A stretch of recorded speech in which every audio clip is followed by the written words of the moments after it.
Hello and welcome to Just Play Tabletop Wargaming. I'm Richie and I'm joined today by Ian. It's weird. Ian. Saying your own name just like that. No, Hi everybody. It's mad that it's to forget how we used to go with our intros. Well, look, guys, thanks very much for tuning into this video. We are today going to be talking all about Broken Realms, Bellico. We're doing a full review of the book, all the factions, and yeah, talk about a couple of lists as well as we go through it all. So if you haven't joined us before, thanks everyone who is joining us live, and if you're watching it back, do appreciate it. Ask some questions if you've got any in the chat, and if you're watching back, please leave a comment. Tell us what you think about Broken Realms, Bellico, anything that you think you might have changed with some lists. Please let us know. Like and subscribe, and most of all, please shop at justplaygames.uk for your next hobby purchase. So let's get straight into it, Denny, and I think a big first reaction for me from this book would be it's a lot, I won't say lacking is the first word that comes out, but it doesn't quite, if you had seen let's say Lumineth, okay, yeah, but maybe you've seen Deepkin or Nurgle and everything that they've got from the Broken Realms book before, and you knew that Fire Slaves was coming, Nighthaunt was coming, you'd be pretty pumped, right? Yeah. And they haven't really hit it with that, have they? I think would be my big takeaway. Yeah, certainly. I think that particularly, the Idoneth change was really what you want to. If you're going to do these, what some people call Codex Hammer or Book Hammer, where you just need so many books. I think it's sort of justified if they're using those books to say we're going to change all these Idoneth units that no one's ever put on the table except for fun, and make them good. Or in the case of the Nurgle book, we're going to change some things to make this army that's been languishing for a while a lot better. They really smashed that. And in the case of both the Marathi Daughters of Cain stuff and the Techless Lumineth stuff, also piles of new war scrolls and changes as well. Really loads of really interesting stuff. The Techless one also had a really cool battalion for Cities of Sigmar as well. So I think both of those books were an 8 out of 10 for me. Yeah. I think they were good. And this one, maybe isn't quite as impactful, I would say. It's definitely not as impactful. It's a 5 out of 10 probably. But let's see if we still think that after we talked about it for a couple of hours. Sure. I think that something we have, I certainly don't want to speak for yourself, but the buzz about the lore and the story of this Broken Realms has been really good, though, hasn't it? I see the people who have enjoyed that of oh my God, I cannot wait for the next one. I can't wait to read the next part. So, they might be absolutely nailing it on that. So, not everything is for everyone, right? So, no, and I think, when you take, people moan about the price of these books or there's not enough stuff in them or whatever. When you take it as a whole book, I think, people would buy a storybook. For example, people buy Black Library books by the ton, and as a product, it's good stuff. It's moving the story forward. Obviously, the rules are a bit of a hook for a lot of people, but most of the book isn't rules, much like all of these books aren't. The one thing I do think I was thinking this morning as I was reading through this a bit more is all of the narrative place it. This book, and maybe more than the other two Broken Realms books, has got loads of narrative scenarios in it. Mm-hmm. Loads of things that tie in with the story and all that, and something that strikes me is that what casual or narrative players, right? And we know as many of those as we do tournament players, probably. And you talk to lots of people online who don't play Tournament Sigmar and all that. Literally, no one plays those scenarios. A tiny, we talk about competitive players being a small percentage of AOS players, but people who play that narrative stuff are an even smaller percentage. I can honestly say I have never seen a single person talk about playing one of those scenarios. And I'm sure there are a couple out there. Yeah, but and I work in a gaming store, right? I'm talking to people about stuff all the time and all that sort of stuff. And look at if you're watching right now and you have, tell us, and if you're watching this back, leave in the comments below. Do you play these narrative scenarios? Let us know. Actually, I'm just gonna correct myself on that. The first Age of Sigmar scenario I ever played was a narrative one, You played the 40k one as well, right? I have played the 40k one. Yeah, it's the last That one one's so bad. But yeah, I played that specifically because I didn't want to play competitive 40k, and I'll never do it again. But you know, that sort of comes to my point. Really, is the narrative scenarios are often so non-functional as a gaming thing, and most people who play Age of Sigmar and 40k casually, they play match play, right? They play match play with points, and they just don't take bent min-maxed armies. They just take what they like. Maybe they have some narrative.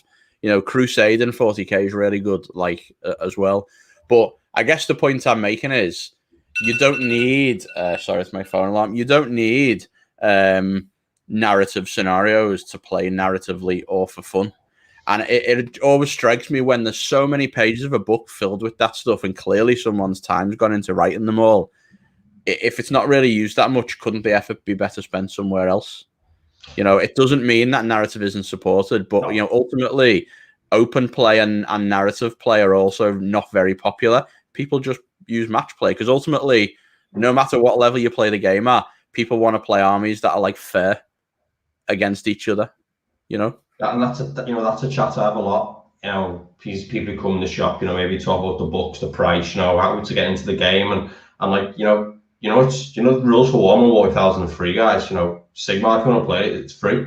The rules are there; they're free. Yeah. The rules for every unit are there; they're free. You know, you don't have to, but Games Workshop sell you ways to play the game, right? And everybody is always like, "Well, I need the points. I need the things." I'm like, well, actually, you can have the points as well; they're free. But you know, I like, well, how do you use it? And everyone wants it, don't they? They want the battalions, they want the rules, they want something to play. You want to play a fair game with Europe, even if it's a narrative game. You don't care who wins. You're playing for fun. You've got whatever. People want to play a fair game. No one wants to. This is what we always say about army balance as well. It's not just for competitive players. It is no fun when two people walk into the shop. One person comes in and buys like a Zeech army full of flamers, and the other person buys some beastmen. Yeah. And that's when they paint them armies and put them together and play with each other. It's no fun for the beastman player. So the balance is for everyone. And you know, the time match play is like the default way to play the game. And I just wonder how much effort goes into the other things. Clearly quite a lot. It struck me from reading this book that just isn't really used. Like, is it just so we can say, oh, it's for everyone? Because we can still say it's for everyone if everything's got points, right? You know, it's like interesting. I'm going to just grab a comment from Laura on that topic since we've gone there now as well, saying she'd play them if they weren't so limited in what armies you can play them with. And you know, that's my issue with them. The same as when I played the 40k one. Obviously, a lot of time goes into them, but I very much doubt much playtesting goes into them because most of them are horribly unbalanced and not in a like narrative where, you know, someone's fighting their last stand and they're going to lose, but often in a, when you read the rules at the start of the scenario, one side can't actually win, or they have restrictions on, like, they limit the armies, or, you know, and that kind of stuff. And, you know, if you're going to make them, put some time into them, because I'd quite happily play narrative scenarios. That was why I tried the 40k one, fancied something different, and then realized it was unplayable, you know. So just a little bit of a tangent to go off on, but there's a lot in this book and the other books, and every book we always make jokes about, you know, with the Path to Glory section and all those things. You know, is it used? I'm not sure. Yeah, just to bring it to an end, like, I know that every time I have played anything narrative or done anything fun, it's usually been about what my board is, what I have, what I can set up that looks cool, and then you know, just imagining some story around, you know, what we call, you know, generally there's a castle, there's something getting attacked, you know, something like that. Yeah, name your guys, you know, bring the models that you don't usually play with very much, bring a low powered army. That's it, isn't it? Well, you know what, I'm going to detail one last time. I want to talk about our backgrounds, right? So I'm in the new office that I've built for my partner, like the lovely empty room. So sorry for a bit echoey. When we were setting up this stream this morning, he had a box of Care City behind him. He's obviously decided that teasing people he owns a Care City would be bad, and he's replaced it with Saga. So is that passion? I don't know whether anyone's noticed yet. I went to get a drink. Every week I have something slightly different in this bit here, because this is my second desk and it's just got like a monitor and some wires. So I started by covering it up every week. Like, I have my Lumineth box there one week. And today I thought it'd be funny to just put all my Saga stuff in the background while we're talking about Warhammer. There is a Curse City box behind it, but I'm just using it for its weight to prop the books up. That was. And you know what? You got that Gas City box from a point that I heard on whatever other thing I was listening to, that we have a great community and people really help people find these things because they're just languishing on shelves in stores that maybe aren't as well set up as ours. You know, they have websites and live stock and stuff like that. So, mate, just get out on Twitter, ask if you want one, we'll retweet. Right, let's get on to the main topic today, which is going to be talking about Broken Realms Be'lakor. And first of all, we're going to open up with the big man himself, Be'lakor. So we've all seen this model, right? So good. So good. Ritchie knows how to put glow around images now, which is his new thing. So everything on all social media will have glows for a while until I find a new trick. So yeah, what a model, absolutely incredible. Love how it's set up for 40k and a Sigmar. So for anyone who's listening to this on a podcast, but yeah, we've got a picture of that up. Now, should we take a look at his war scroll? Yeah.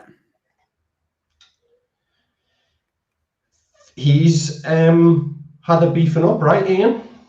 He has had a beefing, yeah. So he's gone from 240 points to 380 points, which is quite a a big difference, like 60% points difference.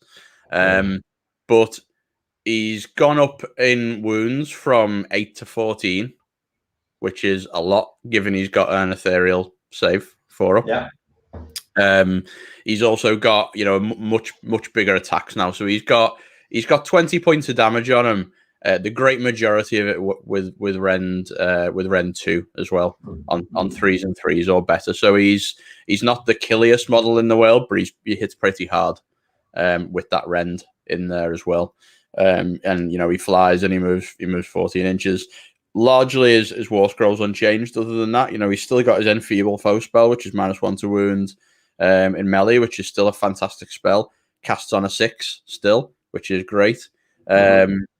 His Dark Master ability, which is obviously the defining ability, which is super unique, has changed functionally a little bit.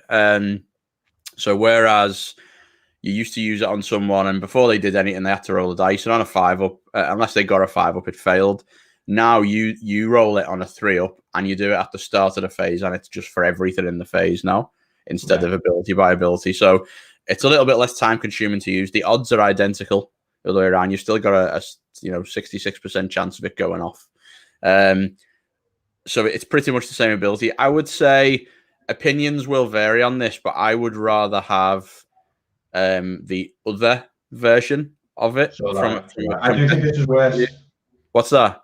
I do think it's worse. I think personally, it's somewhat odd. I think the combat, the fighting phase, all that is a bit different, isn't it? Yeah, I think it's just worse. So in the old in the old way of doing things, like for example, with spells, if someone was going to cast like 8 spells, like Nagash, or 4 spells, even like Techless, you were guaranteed to make their model less effective, and that's all you really need to do. And now you've got a 1/3 chance of it doing nothing. I would have rather had the very high chance of it taking some stuff off them, rather than just an all or nothing thing. But it is better for gameplay a little bit. If it's failed, it's failed. Right? The Lumineth Mill player will then know about how he's sequencing everything, and it speeds things a little bit. It's like, okay, that model's done with. We're not going to dawdle around and see if he can cast and milk things out. It does speed the game. There's a chance that we can't charge. Am I wrong? Am I wrong? What I'm saying is it each. No, you're right. So the other big difference is in the combat phase. So it used to affect pile-ins and fights, and as long as you got at least one of those off, it nullified the unit's ability to do anything. And now you're just rolling the dice once, so it's actually got less chance of making a unit ineffective in the fight phase. So it is. It is better for the game, and I think more abilities in the game could do with having these little tweaks applied to them, just make the game a little bits faster. But it is a tiny, a small nerf at the higher end, I think. For me, Yeah, that's his war scroll, right? That's it's where obviously he's got his own allegiance and he's got more benefits, but he was a very allied model. So, and he is still alliable, you know, because of his points costs. I think that will be less likely now. What do you think, Ian? Yeah, I mean, you know, look, as generally at 240 points, getting a double caster with that ability was in the top X number of models in the game by power level, and the only reason, right, ethereal flying model, okay attacks, brilliant spell, like top number of models in the game. The only reason you didn't see him more, obviously, is because his faction is historically not that great. You know, not that weak, like Chaos as a whole. And when certain armies in Chaos have been very good, they've been armies that have had to put all of their points into doing their trick, like Flamers and Change Host. So they haven't necessarily wanted to ally Be'lakor in, for example. You know, that kind of stuff, or spam and plague bearers, etc. So that's the only reason you didn't see him more, just allied into like every army that can take him. But you know, he was better. You know what? I think there's more to the than that, though. I think there's that element of like not wanting allies, not taking allies. I know I'm very glad that he's changed his way. I like that he's a lot more points, and it's a bit more of a commitment to take him. He's still very good, but people, I'd like share a list. I'd write like a chaos list or whatever, and a question mark, no Be'lakor. Are you not taking Be'lakor? Or have you not got Be'lakor? You know, and I think after our Slanesh show, we were the same. None of those lists we wrote had Be'lakor in, and they probably every single one of them should have. You know, and it felt a bit like, why have I not got him in my army? You know, I should. Also includes an Evergood, and you know. So I agree. He's a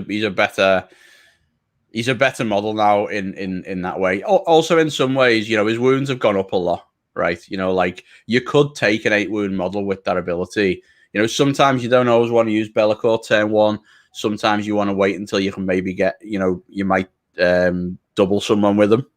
You know, so when they're the second person going, you know, so you might get 2 turns worth of Be'lakor in.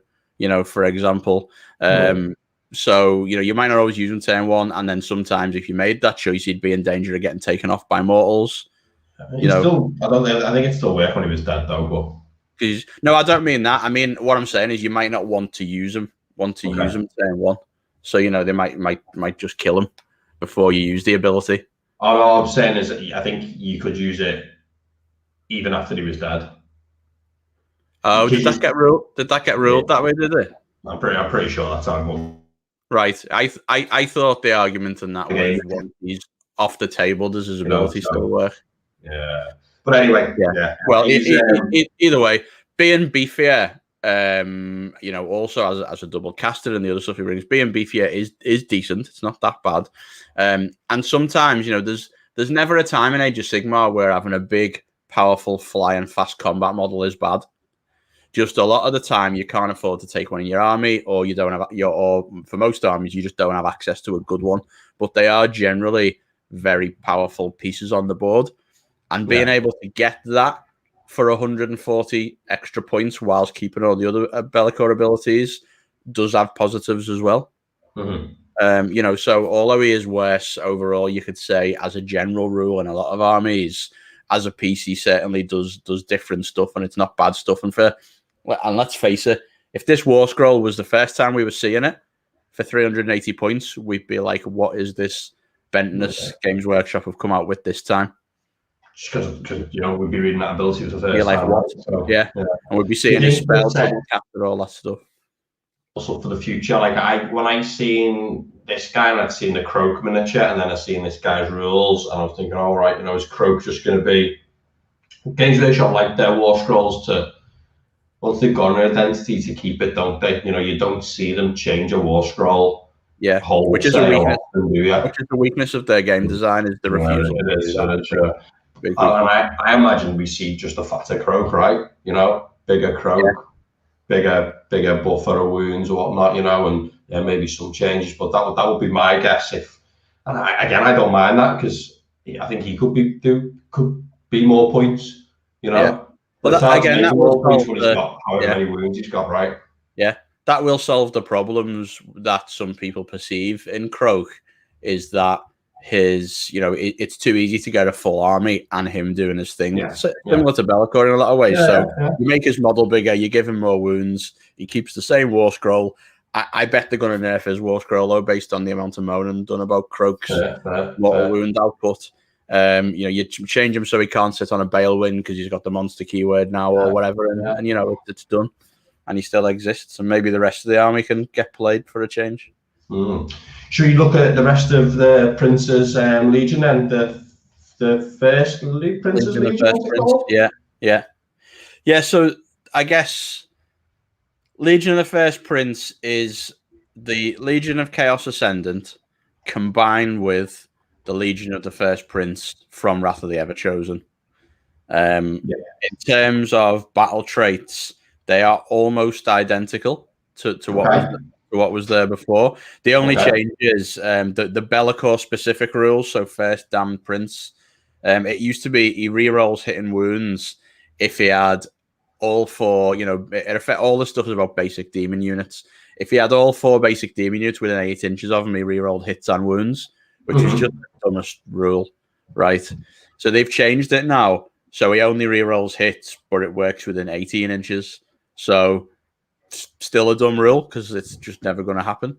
You're never going to have until the war scrolls for Bloodletters and Demonettes change in some way. You're never going to see anyone putting Bloodletters, Horrors, Plague Bearers, and Demonettes all within 18 inches of Be'lakor, and the opponent doesn't just kill one of them to take the buff off just to get rerolls to hit.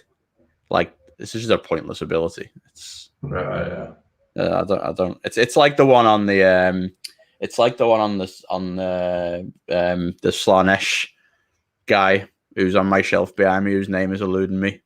The guy with the demonette on his back. Celeste. Needing the multiple things. It's just a silly rule. It's never going to do anything. So that's the only thing that's slightly changed. But otherwise, this allegiance is just the other two mashed together. So Be'lakor can bounce wounds. Be'lakor can bounce wounds onto stuff. In your battle shock phase on a 3-up, you bring models back into units, D3 or 1 if it's horrors.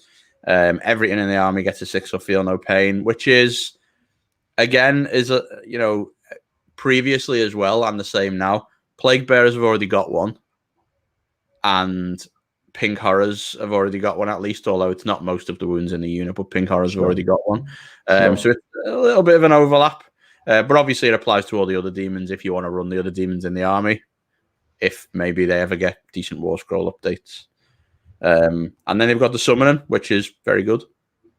Yeah, it is very good. Yeah. Should be four turns a game on average. Easily 3 turns a game. You're getting, 100 points worth of models. Basically, most often probably going to be horrors. So yeah, that's quite good. So it's not a bad allegiance. Again, like Be'lakor himself, what holds it back is the models available to this allegiance just aren't that powerful. The war scrolls aren't that powerful, really. It makes Be'lakor incredibly hard to kill, right? Yeah, I call models like this functionally indestructible, right? Because you are not going to bother hitting them. If he runs them into your unit of Fire Slayers, yeah, they're going to murder him. Despite all this kind of stuff, they're probably going to murder him anyway. But functionally indestructible as long as you're not an idiot and don't throw him into things that do insane damage. Yeah. He's got 14 wounds now. Obviously, his new scroll plays even better with this than the old one did as well, because there was no great reasons to have all this extra survivability on the old one. Now that he can actually kill stuff and he's got enough wounds that a poor roll on he only bounces wounds on a 4-up. Now he's got enough wounds that a few failed rolls on that doesn't just kill him. Yeah, it works a lot better. So he's effectively a 28 wound model where a 4-up ethereal save, he's going to be reroll on 1s from Mystic Shield a lot, and he's got a 6-up ward save afterwards. Yeah, he's maybe even got a 5+ if someone else is the general and near him with the auto take command trait. So yeah, he's not dying in a hurry. Yeah, well, he certainly seems really strong in it, so. Yeah, absolutely. Yeah, which is good because it is about him, and now he's in combat, and now you're going to stick him in combat with stuff. He's going to kill things, and he's going to be very hard to do anything to him back. And while you're bouncing wounds around, you're going to be bouncing them onto horrors, probably, which are like 3 points a wound, which is fantastic. Yeah. Or you're going to be bouncing them onto plague bearers or something where a 5-up feel no pain. So when they bounce, you've got a 5-up save against the wound as well. So yeah, generally pretty good. Yeah. Joel's just said in chat as well. Get the cogs on the go. Yeah. You can get cogs on them. Yeah. I personally wouldn't be investing points into cogs right now with so many. He's got no casting bonuses. He's not a good caster. We're not going to talk about AOS 3 rules leaks. There's loads of them, and there's no way to verify them. So let's not bother. Oh, sorry. Yeah, I didn't realize I clicked that. Yeah. And also you can't bleak time. You can't modify your save if you're ethereal either. So if that's a bonus, it wouldn't work. But yeah, obviously you can cogs them as well. There's stuff like that you can do too. So he's good. He can run around and kill stuff. His damage output isn't that great, and there's no real way to increase it though. You can't put your whole army into a model that's going to do 10 Ren 2 damage every turn. It's not game winning. Well, okay, so you talked about some auto take command trait, which was making the feel no pain a 5+, right? Yeah, so I think all 3 command traits in this, well, 2 of them certainly. So the first one gives you +1 to the summon and roll, which is a 10 on 3d6. So that makes it pretty much, it's going to go off every turn, which is all right. The second one is called Ruinous Aura, yeah. So you get, if a unit is wholly within 8 of the general, though, it's very short ranged. They get a 5-up. So to me, this is great used on horrors, where you've got a hero next to some horrors, and the horrors have all got a 5-up save. Because that means horrors are effectively a 95 wound unit for 220 points. And it's very easy to keep them within 8 inches if you don't want to, if you're not using them for stringing, you're just using them for like an objective. Yeah, exactly. That's pretty decent. So just to go back, JP has asked in chat, what's the wording on the wounds bouncing? So his wounds bouncing is dead easy. It's the same as it was in Wrath of the Everchosen. Sorry, I skipped over that. It's before you allocate a wound or mortal wound to him, you pick a friendly unit within 9, not wholly within. It's got to be a basic demon unit, and on a 4-up, they get the wound instead. So obviously, effectively doubles his wounds, and you're sticking them all on horrors, which are very few points per wound. Yeah, that's good. You're going to take that command trait most of the time to have some units with 5-ups as well. Again, works very well with horrors. So that's pretty good. They've also got a couple of pretty decent artifacts. One lets you reroll all saves in melee, which is not bad as artifacts go nowadays. I hate it when I see that though. You know how good shooting is in the game, and how prevalent shooting is, and shooting goes up and down and all that kind of stuff. But there's so many abilities in the game that say they only work in melee. Why is that? Why can't they just work on everything? I think it's mostly a makes sense thing. Normally, isn't it? Maybe. I mean, this one says, saturated in the raw stuff of chaos, this Hellforged armor makes a mockery of mortal weapons. Like, I don't know, a bow's considered immortal. I'm not sure. I agree. Why not let it help? It's as a gameplay thing, why make the distinction? Why add the complexity? Like, why not just make them good against everything? The other artifact they've got is a 4-fold blade. You pick one of your weapons. Whenever you roll a 5-up with that weapon, the attack sequence ends and you do D3 mortals, which is quite good as melee weapons go. One of the things for this is the Vermin Lord Corruptor, the guy with the 10 attacks who does a mortal on a 6. They're just solid models anyway, and they're demons, so obviously they go in this army. And if you stick this weapon on him, it means you've got 10 attacks. Every 5-up is doing D3 mortals. Every 6 is doing D3 + 1 mortals. Nice, pretty good. If you stick it on a demon prince who's got the sword, he's only got 4 attacks, but on a 6 he'll be doing D3 + 2 mortals for every 6 on his 4 attacks.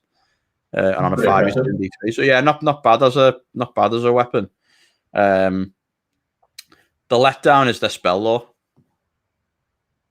right? Yeah, So in Wrath of the Everchosen, they had a spell law, which had 3 spells in it. It wasn't very good. And it's one of them things where you look at it and you think this is like a prime candidate for getting changed in a new book. And what they actually got was just like 1 spell. Cast on a 7, pick a unit wholly within 12 of the caster, very short range. Till the end of the battle round, if a model from that unit's slain, it can fight back in melee. Which is okay. That was a command ability previously. So what they've done is they've taken the spell lore away and taken the command ability away and turned it into a spell with a short range that casts on a 7. It's like, we could have done better than that. It's a bit of a shame. Especially since Be'lakor himself casts 2 spells. Yeah. It'd be nice to be able to give him something decent to do with his second one. Yeah. Nice. So, I don't know. It's never really interested me, this, to be honest. No. Never I thought there was that much to it, or you put a list together though. Yeah. So the problem for me is with this and the same version of it in Everchosen, there just aren't that many good demons, and which is a really crappy thing to say given there's 4 entire factions made of them, and there's barely enough war scrolls from 4 factions combined to make a functional army of all of them. When you look across all the armies with demons, Plague Bearers are good only because they've just had a guy who buffs them. The actual Plague Bearer war scroll is just okay because its damage output is so low. Horrors are obviously very good, but they're very boring. They just do they've just got wounds. Outside of those 2 war scrolls, I would say there are no demon units that are worth it outside of their own faction buffs. Pretty like with the units, not heroes necessarily. Obviously, there's plenty of heroes you can pick out. Casters from Zeech and stuff like that. Yeah. But really, like you look at all the different war scrolls available to you. Like, what have you got that's a demon that's worth taking in a combined faction army? Like, flamers are okay, but if you're going to run a bunch of flamers, especially given how expensive they are, you should be running them in Zeech where they're going to get proper buffs. There's no good reason to run them in this. There's just not enough allegiance abilities here. No, there's not enough here. That's one of the problems as well with this whole Sloppity Bile Piper approach. If the war scrolls themselves are bad and you only buff them by releasing another war scroll you have to take to make the war scroll better, it doesn't change the fact that the war scroll's still bad. Sure. much like the Lumineth in the new allegiance we got for Cities of Sigmar last time. We can put Lumineth in that army, but it doesn't change the fact that most of Lumineth's power is in the allegiance abilities, and therefore the war scrolls themselves, when you take them out, are not that good. So all these things they like to do narratively where they ally, like breaks the war scrolls. So there's not really a lot to take outside of Plague Bearers and Pink Horrors, I don't think.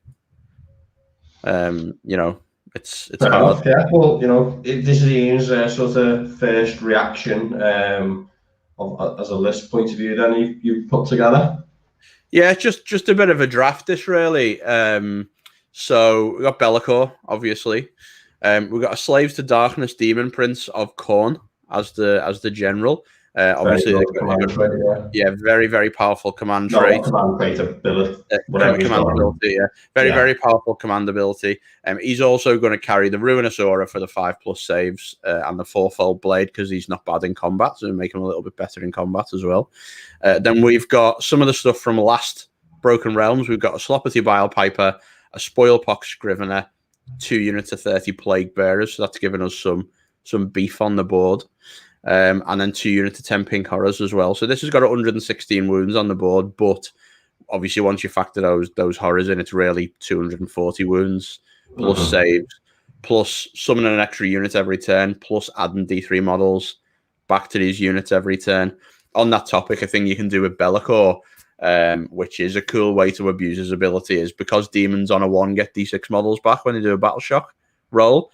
When he's taken wounds, Be'lakor, you can spread it around all your units and trigger miniature battle shocks on them all. So you're rolling lots of dice on 1s to get D6 models back as well. Sure, okay, They're like otherwise in danger. So there's a lot of summoning in this army.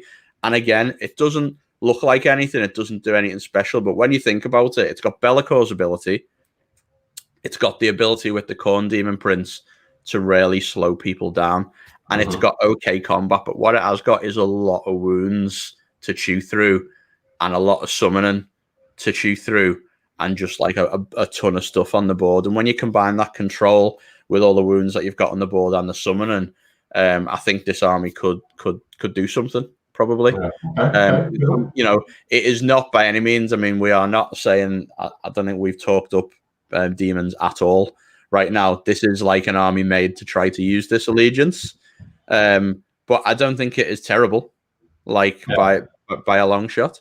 You know, it's pretty good. It uses some of the best models that are available to demons right now. The Khorne Demon Prince thing, you know, again, as always with this model for 210 points, when we talk about this commandability, might just be too cute, and maybe should be something else. But I don't think you really need more bodies on the board when you've got horrors in your army. And that, you know, the question is, why not just run a Nurgle army and ally Be'lakor into it? You know, that's the question. And you could do that, but the Nurgle, although the Nurgle allegiance abilities and the Wither Stave in particular in Nurgle are very good, this does most of what the Nurgle army does, really, and has the added benefit of having horrors, which are just dumb. Like, and also letting you use Be'lakor with that wound bouncing and doing those tricks, and having a big model that can fly around the board and kill stuff as well, which he couldn't do if he was in Nurgle, because he'd still die, you know, relatively easily. So I think it's okay. Just raise a few questions on it. Tom, Funeral Dinosaur here. So, would you consider taking this faction over typical Khorne, Zeech, Slash, or Nurgle? I think Ian's asked that you consider it over Nurgle. I don't know if I'd consider it over Zeech personally ever. No, I don't think you'd consider it over Khorne, right? I think Khorne like cool stuff. I think you could. I think you could definitely argue it over Nurgle, but that's only because Nurgle doesn't have the greatest allegiance abilities. But you know, Nurgle does have a better spell in favor of Poxes. You know, it does have. I like the wheel personally. I actually think the wheel's really good. Obviously, you get the trees. Like, there's a bunch of reasons why you would run that army in Nurgle over this. So I don't think it really beats Nurgle. It certainly doesn't beat out Zeech. There's barely a discussion on that point. Zeech is just better. Slaanesh, yes, it's certainly good. Again, Slaanesh, the problem is Keeper of Secrets, for example, are good because of the Slaanesh allegiance abilities. You know, they get their power. What's that? Sorry. And their summoning's good. And their summoning is good, yeah. Yeah, the thing with their summoning is they can summon relevant units. This army's summoning Furies or Horrors, probably, which are great, but, you know, Slaanesh can summon things that actually impact the battlefield, like offensively or with spells or whatever, whereas these are just summoning more bodies, which they've already got. So would you consider it over Khorne? I mean, is there a functional Khorne demon army? I don't know. I don't think you're even in the same realm. So I think this is a different thing. I mean, you're taking this, obviously, as it's named, for Be'lakor, to keep Be'lakor alive, to get a 6+ save on all your demon units, which is a decent thing army-wide to gain, and to have a bunch of free summoning. So, so I don't think you would consider it over those. I think it's just another faction, pretty much, for me. Cool. Yeah, well, Raj certainly agrees. Read the rework of Khorne Demons. JP is saying that TTS Meta has brought the Archeon lists back into the meta in both Zeech and Khorne. Do you see Be'lakor being able to compete? Not with them lists, right? But he would shut an Archeon down for a bit. Yeah, I mean, the funny thing about Be'lakor's ability, you know, is that some of the armies that are good right now, Archeon, Croak, and Lumineth, Teclis, he's actually very good against. Yeah.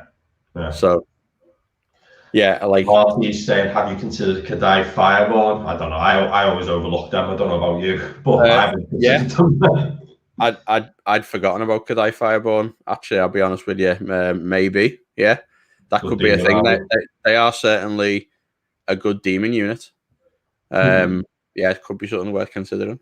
A couple of bits from Joel. He's just saying that the Khorne Demon Prince is good on paper but hard to use, and I could see that, you know, in practice. Maybe I'm not being that great. Would you think so? Yeah, we've talked about this. I mean, we've been talking about this guy, or I have at least since the Slaves to Darkness book come out. Yeah, we definitely talk on the review a lot. His ability is fantastic, and I mean, I've said this before as well about movement abilities in general as well, all the way going back to Nagash, when Death had the spell that reduced people's movement and stuff. They sound like they're going to be super powerful on paper, but in reality, they're not necessarily hard to use. But in reality, a lot of the time, they don't functionally do anything because the battle's too close, or once someone's on an objective, or the turns go in the wrong order, they get somewhere before you can stop them. So yeah, he is very much it can be quite hit or miss, that piece. But the point is that combined with Be'lakor, it's control options, isn't it? And that's the thing. And yeah, it might be too cute, but sort of the point there is to show off doing something that you can't do normally in any other army, I guess. And another army could not have Be'lakor and that guy and go for them, kind of control elements. Plus the body that he's got, when you want to keep a ruinous aura alive and make use of that sword is decent. But yeah, he certainly could be something else. Of course, this is not a super powerful faction. And there are plenty of other things you can find to do. Mm-hmm. I think. Cool. Right, well, I think that'll wrap it up for Be'lakor and the Legions of the First Prince, but that is not all there is in this book. There's quite a lot of other things as well. So we'll move over next to Nighthorn's Processions. Yes. So, bunch of stuff released just like Nurgle, where they're going to completely fix the faction, and we can finally all play with our painted Nighthorn models. Oh, well, they certainly targeted some poor units to get some help, didn't they, in this one? Which does fit how things have gone already. So we see Nighthorn get some hosts, or whatever they're called. One's called the Emerald Host, one's called Reikino's Condemned. So this is good, Nighthorn were really lacking. Sorry? Yeah. Space Marine chapters. Space Marine chapters. Yeah, Nighthorn were really lacking this that every other book's got. So it was great. They had a really, really, really, really good addition with the Legion of Grief to let them play Legions of Nagash, which is still the best way to play them, in my opinion. But we've got some stuff here, the Emerald Host. So first of all, let's look at this one. So their ability in this is, it's just like the weakest I've ever seen. So before the first battle round, you pick one enemy hero, and for the duration of that battle, subtract 1 from save rolls for attack to target that hero. Like, what a defining ability. I mean, I don't think it's that bad. I mean, again, you put it on Archeon or Teclis. Okay. That can be quite a big deal, because those armies are often scrimping for every wound they can to make sure those models don't come off the table, especially when the dice fail them for a turn or something. So I actually think that's like not terrible, but against the other 3 armies or 4 armies, it's yeah. That's what I was going to say. Against the other 3 or 4 armies you play in the event that aren't Archeon or Teclis or whatever, it's just bad, isn't it? You do make some good points there. I think trying to read that, I'm like, God, what's the I've seen worse. I want it to be like, your units move like this now, they get to do this, and it really changes how your army plays, You get to do your free attack on a 9 instead of a 10. That's what you're looking for here, isn't it? Natural 9, you get to go. It's bear in mind, these are called processions. There we go. This is Olinda's procession, so this is yet another attempt to make Olinda playable. Right. Yeah, they do push both these guys, and they give them a new way to keep them on the road, which is actually quite good. So the next is Knight of Regret. So add 1 to attack characteristic of melee weapons used by Emerald Host Hex-Wraith units when they make a charge within the same turn. In addition, roll dice before you allocate a wound or mortal wound to your general if they're within 3. On a 2+, you take it with a Hex-Wraith unit. So that's good, though. Like we were talking about helping Olinda or whatever out, right? Like 2+, big unit, loads of wounds on them, Hex-Wraiths, good to keep your generals alive. The Nighthorns characters have got really low wounds because they've got ethereal, I would imagine. And well, the whole army because they've got ethereal, pretty much. Yeah, except it doesn't help the characters when they get punished, does it? You know, but again, it might just be because they're small models and they're not big like Bellicor. So someone once told me exactly that when I asked them. I'm not going to say who it was, but it was at an event. Someone I don't see very often. I asked them why Olinda only had 7 wounds. They said because she's only little. Yeah, that's how those things happen. Yeah, like I think the problem is that there's been many discussions. People have always tried to use hex raids, talk about hex raids. They've got the word mortal wounds on the war scroll, so people are like, ooh, the same way they used to be with spirit hosts. They do mortal wounds. These are great. They're just not good. They're 130 points for 10 wounds, and they don't do anything in melee, right? So giving them +1 attack on the charge makes them a bit better, but you don't want to be bouncing wounds onto a 130 point unit. Like ideally, it's just not efficient to do so. It's not bad, there are worse, but it's not great either. It's not going to. What I mean is, it's not going to suddenly make the army boss, right? I'm sure. Is it Smorgan? Is it said how he's playing it? Who does the AOS List Labs YouTube channel? I'm sure he's pushing a load of these around this weekend. So I think he's one of the people who's always used hex raids as well, yeah, and put them in armies, but doesn't change their stats just because someone uses them. No, it's some love for them. I'm just saying, really, and +1 attack to a melee weapons, on a mounted unit is normally pretty decent, right? Okay, but again, their attacks are crap. No, the problem. This could say +2 attacks, and you would still only be just about considering whether they were worthwhile. Like, this could have done a lot more to try to. It's also weird as well that this is pushing a very old kit when there's so many new kits that Night Haunts have had that still don't ever see the table, and could have been pushed instead. Yeah. So the command trait, once per battle, you get to use your command ability for free on your general. Yeah, not interested. And then sure, yeah. I mean, Baron's sword. Yeah, there's certainly worse command traits. Certainly worse command traits than that around in many armies. Like ones, do 1 mortal wound on a 4-up and that kind of stuff. So, but it's only the war scroll commandability. Yeah, unfortunately, which there are plenty of in Night Haunt, but often what you want to do in Night Haunt is reroll your charges like as many times as possible. So, it's a bit meh. You see so often as well, like you get a command point in the first battle round. It's like super common.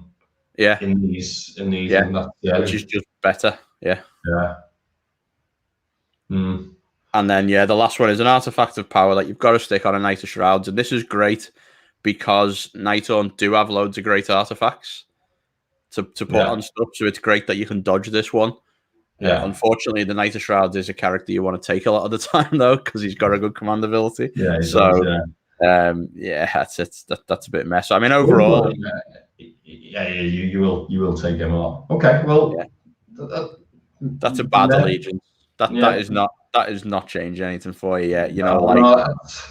It's bad. Away from it, innit? Not what it is. It's bad. Yeah, it's free, and it's something that they wouldn't have had before though. So free is better than nothing. But I mean, even just as a throw-in, like if you take your average Night Haunt army that you're trying to make work, even as a throw-in, all you're getting from that is maybe the command point if you've got a general with a command ability on his war scroll that you want.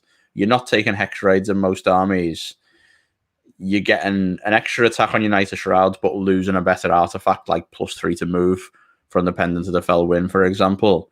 And you may be getting -1 save on someone sometimes. So it's, Yeah. You probably actually wouldn't even take that. You'd take the normal stuff in the Night Haunt book instead. Right. So that's definitely a miss. Well, the next one, Reikino's Condemned. So the ability on this one is like you can reroll failed hit. You reroll failed hit rolls with attacks made by friendly chain rash cord units and glaive rate stalkers. That's why I seen glaive rate stalkers when I was like, what? While you're holding 15 of any of Reikino's Condemned Spirit Torments or Reikino's Condemned Chain Ghasts. So that's It's a good buff, like. Yeah, until you units it's on though is another matter. So Glaive Wraith Stalkers are unplayably bad, right? Yeah. And Chain I'm just Rasps. gonna remind myself what they do. Sorry. So the worst thing is when you're gonna realize that reroll failed hit rolls is that these units already have it. Like they already reroll ones to hit. They reroll ones, So yeah. It's not even as big a buff as it would have been. So again, I thought that because it's so common throughout the army to get that. Yeah, the army's got loads of ways to do it. Yeah. And so one of the things we're looking from these books is to make changes to the army that make stuff playable that wasn't before. In the way they've done it with Idoneth, in the way they did it with Nurgle. Like, this just does not do that. This is... And, I find it difficult to believe that anyone's written Sloppity, Bilepiper, Spoilpox, Scrivener, the new Shark, the new Turtle, changed them all and gone, look how great these units are now and we all want to play it. And then the Nighthorn version of that is we're going to give Chain Rasps free rolls to hit. Like, that's... I don't... Glaive Wraith Stalkers get it if they've charged or been charged anyway. Yeah. And they're unplayable. Full rerolls? Yeah, full rerolls already, yeah. Mad. And they're just unplayably bad anyway. They're literally... There's so many points. Then there's the second half of it is that it gets better. The jokes in this one get better. In addition, each time a friendly, Reikino's Condemned, Chain Raspers, or Glaive Wraith Stalkers is affected by Spectral Lore or Temporal Translocation, they get an extra D6 models coming back. Temporal Translocation is on a war scroll that isn't even legal anymore.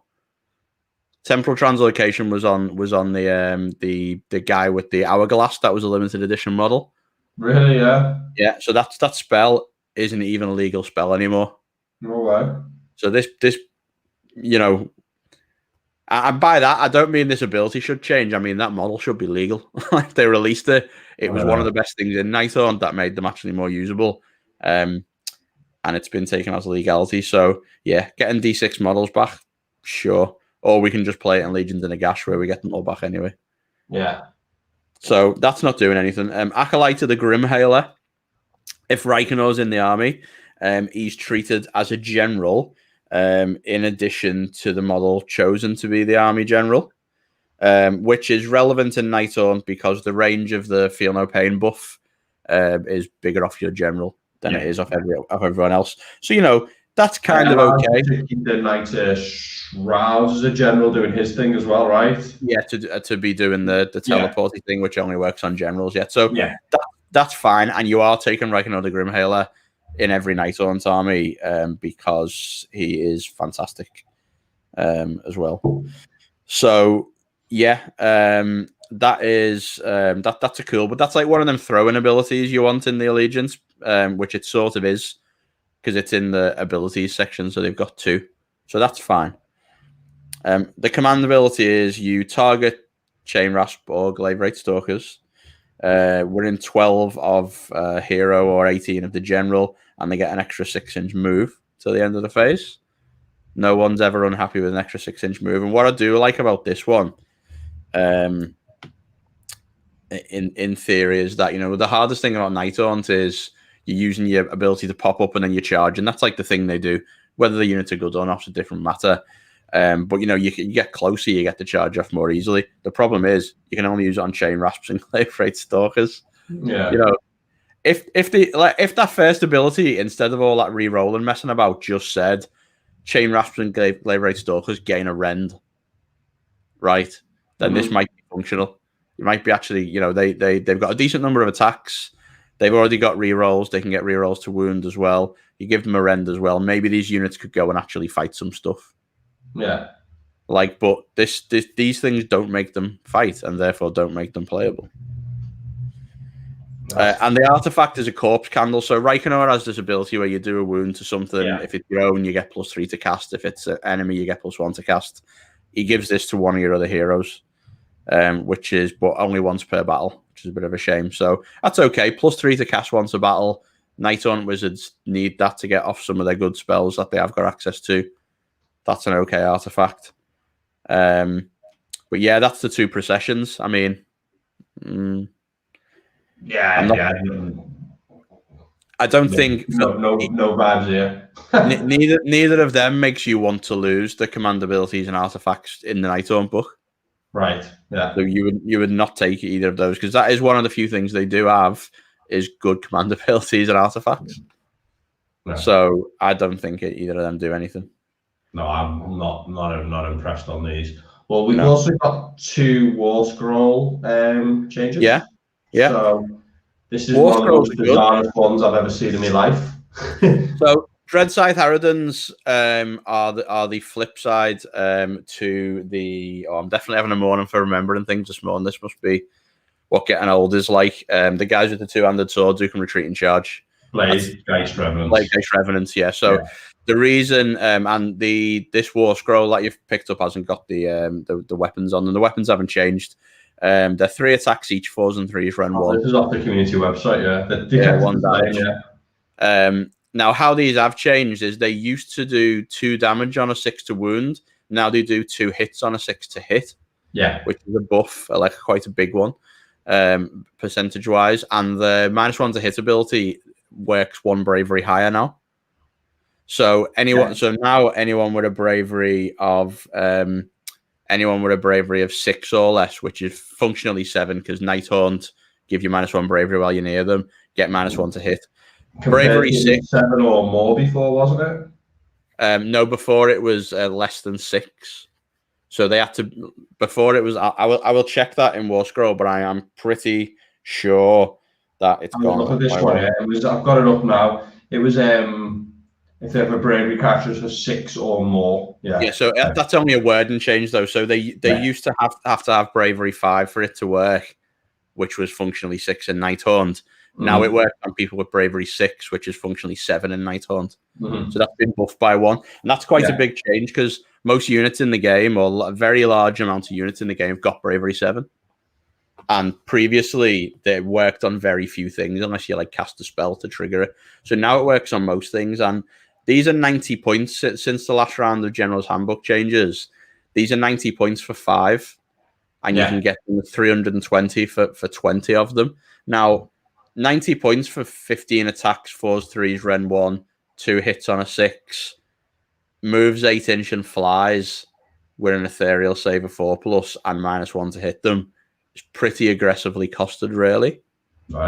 Jim likes these a lot. Like, he's always got them in his armies we play, because they're just pointed well. Yeah. So. I don't think they were beforehand, but now that the bravery thing goes off more and their attacks are better, they got the same problem as all Nighthaunt, where they're pointed wounds-wise as if they always get to use that invulnerable save. Yeah. But realistically, that's not the case. 5 wounds for 90 points just crumbles to mortal wounds, which are just everywhere in the game right now. But these are very offensive to counter that. So I think these are worth their points now. They're pretty decent. I don't think they suddenly turn the army into a great army or anything. But the most powerful thing for Nighthaunt for me has always been when your whole army moving 8 inches and flying. It's very difficult to explain how good that is unless you've played Warhammer with them. You just go where you want. You ignore the terrain. Your army's fast. It's so good. And they have teleport, and they have every way movement's good, don't they? So yeah. I think this is a really good War Scroll buff. And if this had been combined with some processions that were good, maybe even a procession that affected these a little bit more. That's what surprised me that they didn't change the glaive rate stalkers or something. Because when I see new War Scrolls, when I was reading, I thought, well, maybe they've done glaive rates, but no. But this Dreadscythe Harridan change is good, and the next guy is also decent. Yeah, he's decent, Krull Gas Cruciator. So he's 120 points. He's got a 12-inch range weapon. He only moves 6, but that's enough to get him into range. 4 attacks, 3s and 3s, 2 rend. And if he hits anyone with it and does a wound that doesn't get negated, all friendly Nighthaunt units wholly within 12 go up to a 5-up instead of a 6-up save. That's pretty good. Yeah, it is. I would say it's short range. 3s and 3s mean 2 of these are going to go through on average. So two Ren 2s are going to go through. So against most units, you're going to get 1 damage through. But it's certainly not beyond the realms of possibility to just fail like that sometimes. And the range of the actual ability, wholly within 12 of him as well, is not great. But the buff's powerful. Yeah. It is good. I was surprised at the condition, but yeah. Well, yeah, I thought this would have been cool. Like, if we're releasing heroes to try to fix an army, this could have just had no range to the buff. If you get a damage off with this guy, which you might do once before he gets murdered for 120 points, your whole army gets an extra +1 save for a turn. Yeah, or it was just on and it had a range. Yeah, or it was just on and it just had a range. Yeah, I mean 12 wholly within is really short. Yeah, it's like, and he only moves big unit, fast units want to charge off a lot. This guy's not fast. Moving 6, so it would have been hard to play with anyway. Yeah, so. He's too slow to keep up with the good units in his army. He's too slow to necessarily get the shooting attack off turn 1. He's too slow to keep up with units teleporting or popping up out the ground if he doesn't do it with them, which uses up one of your drops. So yeah, I think he's cool, but realistically, building Night Haunt lists, I don't think he's what you want. Cool. Well, there is one more part to this, which is a War Scroll Battalion. The Sorrowmourn Choir. It involves having Lady Olinda, a Dreadside Harridan unit, so here they are featured, and 2 Mirrormourn Banshee units. So the abilities on this are: you roll dice before you allocate a wound or mortal wound to Lady Olinda from this battalion. If she's within 3 of any of the units from the same battalion on a 2+, you must allocate that wound or mortal wound to one of those units instead, and they cannot be negated. So nice other way to keep her alive. I talked about something just a few minutes ago about why it would be important for a low wound model. And then the Unrequited Queen, if this War Scroll time is included in a Night Haunt army, Lady Olinda is treated as a general, which is good. So, in addition to the model that's been, what a narrative miss AOS is when it makes it better to make models that aren't the head of the faction to be a general, what a capitulation to the narrative miss to have to release a battalion to say she's the general as well as the other one who was in charge. Yeah, just let them have command traits, or make them be the general. Make them be the general, make them better so that there's more reason to take them and miss command trait. So the problem with this battalion, right, other than the fact it's going to cost you 140 points, I think, is this or whatever, which isn't very good because it doesn't have enough stuff in it. Secondarily, Mirrormourn Banshees are not that great. The unit that you're going to bounce wounds to, in this are units where you pay like 20 points a wound, right? Do you really want to be bouncing units to model damage to units that are 20 points a wound? You never bounce into the Banshees, are you? But hopefully she's around the Harridans. That's okay. But Harridans are 90 points for 5 wounds. Yeah, I know, but they're 18 points a wound. Yeah, but if they're targeting Olinda and you want her alive for some reason, that's okay. Yeah, if you want Olinda alive, but what you could do better than that is not put Olinda in your army in the first place. And she's okay though. She's okay. She's okay in an army. In the army's okay, So it's not like you could have went 5-0 if you never took Olinda, is it? Yeah, look, let's put what you want on the board in this army. Yeah, I mean, if we're approaching it from that point of view, but then there's no point even talking about the War Scrolls, is there? Right? Like, she's 200 points. She's got good short range abilities that can spike up, do a lot of damage, can take something off, and this allows us to do it. Right? It's okay. If she's 140 points more expensive because you're taking a battalion and being forced into taking 2 units of Mirrormourn Banshees, is it worth it? What I'm saying is, this is bad. It's bad. If you're going to take Olinda, you have to take her on the, accepting the fact that she's very fragile and she's probably going to die before she does a lot. She's an okay support model now after her changes for her points. She's an okay short range support model, but she's not the type of model. Her abilities aren't good enough. They're not powerful enough for you to go and invest a bunch of points and opportunity cost of being forcing these units to keep her alive. You know, she's not. And you can just protect her with hex traits if you wanted in that other thing, couldn't you? If you really In that other wanted thing, to. yeah, if you really want to. And they are, even though they are also expensive, that at least is free. Yeah. You know, it gives you a couple of things for free. You know, yeah. So yeah, but again, much like the last few sets of points changes for Nighthaunt, highly disappointing changes for Nighthaunt. It's like you know, I always wonder whether it changes between like things like who writes some rules, like who wrote the Ideneth ones and the Sloppy Bile Piper ones that really were like very powerful and made them good, compared to who wrote that and you know like just didn't really do much. Too worried. Like, how can we still be too worried at this point to give Nighthaunt? Like, if we suddenly made Nighthaunt S tier now, would anyone really be upset about that? Like it's been long enough that they've been in tier Nighthaunt at the bottom on their own. You know, like give them make Glaverate Stalkers do 3 damage and you know make them 50 points for 10 models. We'd take that, especially given there's a new edition coming out allegedly according to every leak in the world. You know, like tier Nighthaunts above tier Sylvaneth, but above anyway, tier, it's good. Yeah. Let them have 2 months of being the best army in the game when we can't even play any Warhammer. You know. Well, yeah, I don't know. Again, guys, let us know what you think of the Nighthaunt ones. Let us know right now in the chat if you're live, and if not, comment back. Tell us what you think. Have we missed something? Is there some great combination in there that could make Nighthaunts, you know, even better, even more playable in competitive play? Okay. Please let us know. Next up, though, Cara drawn Overlords, my favorite army, and these guys got some good stuff. So what they've done here is they've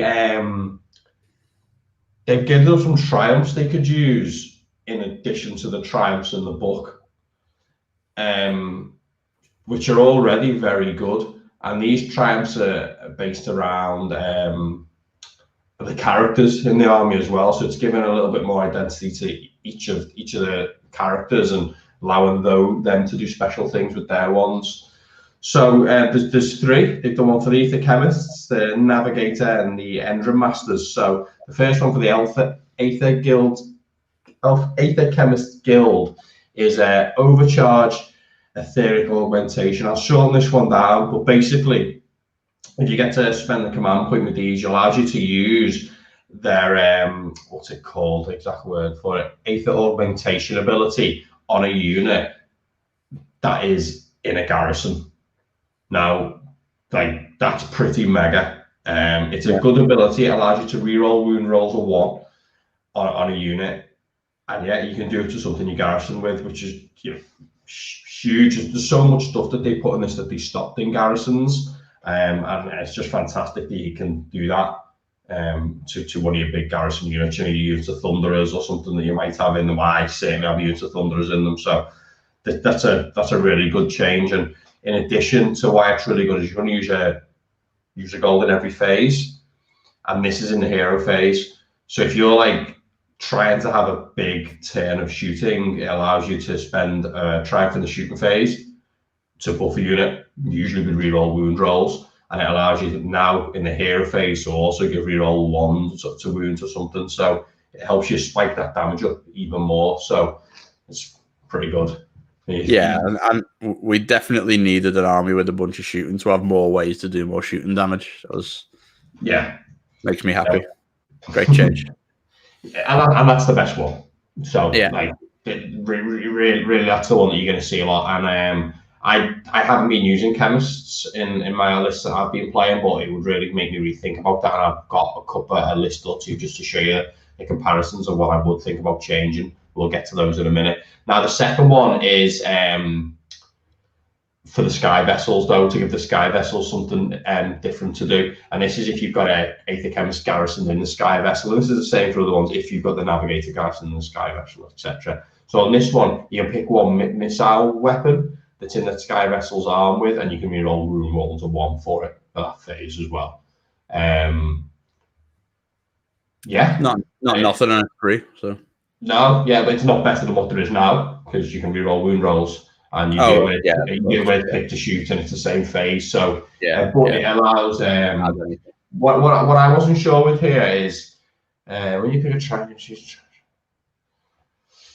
Once a battle, when a friendly challenge has 8 attempts to pick to shoot, instead of perform a large program. See, I wondered if it does it use the Sky Vessels one, or does it use the Chemist's one? Well, I was a bit confused about them, because it feels like it's about to be about the characters, right? Yeah. But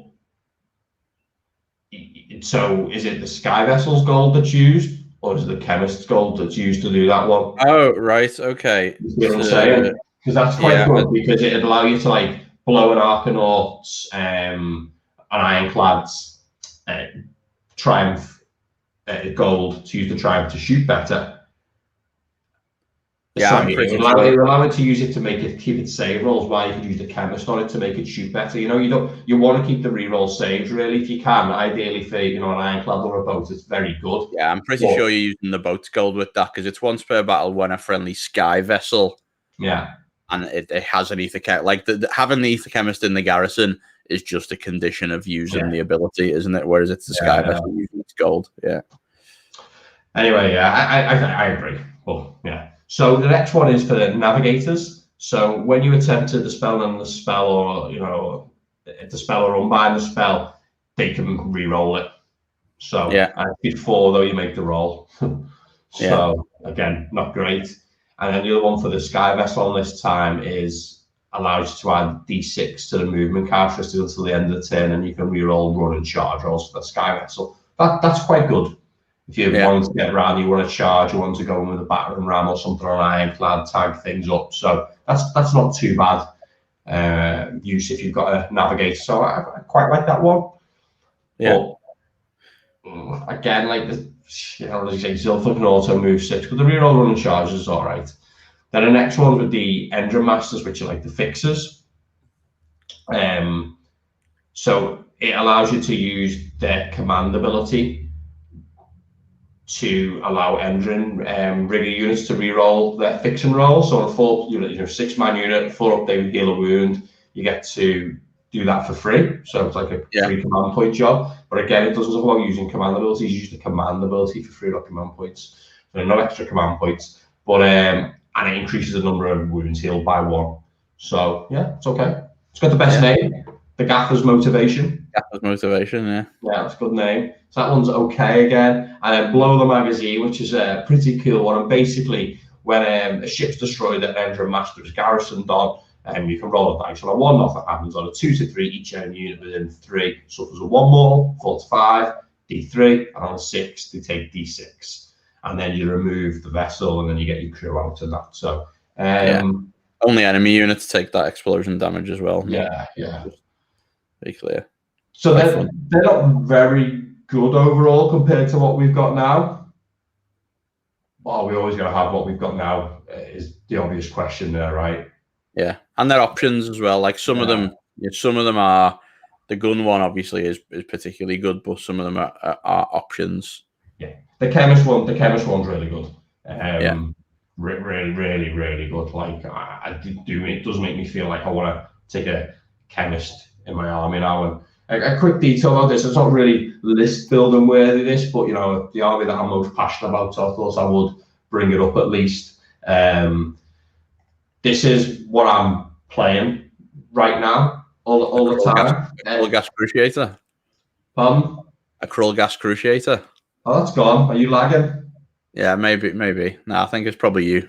But carry on. Well, I don't know what everyone can see on screen. If you can see an army that's on screen. So you're going to announce your new Night Taunt army that you've been painting in secret. Well,